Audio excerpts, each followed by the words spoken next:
দুর্যোধনের চক্রান্তে একদিন 10,000 শিষ্যসহ দুর্বাসা মুনি বনবাসী পাণ্ডবদের গিয়ে উপস্থিত হন।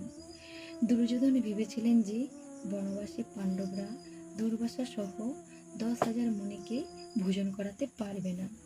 তার ফলে ক্রোধপরায়ণ দুর্বাসার অভিশাপে পাণ্ডবরা বিনষ্ট হবেন। এটাই ছিল দুর্যোধনের অভিপ্রায়।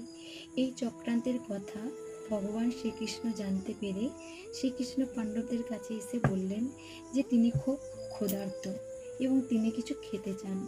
দ্রৌপদী তখন তার সামনে খালি পাত্রগুলি এনে দেখলেন আহার্য আর কিছুই অবশিষ্ট নেই। কিন্তু শ্রীকৃষ্ণ দেখলেন যে একটি পাত্রের গায়ে এক টুকরো শাক লেগে রয়েছে। তিনি তৎক্ষণাৎ সেটি খেয়ে ঢেকুর তুললেন। দুর্বাসার দল তখন নদীতে স্নান করছিলেন। দ্রৌপদীর অর্পিত খাবার খেয়ে শ্রীকৃষ্ণের তৃপ্তি হওয়ার ফলে সকলেই তৃপ্ত হয়েছিলেন। তখনই দুর্বাসা সহ তার 10,000 শিষ্য সহ তৃপ্তির ঢেকুর তুলতে লাগলেন। তারা আর ভোজন করার জন্য পাণ্ডবদের গিয়ে ফিরে এলেন না।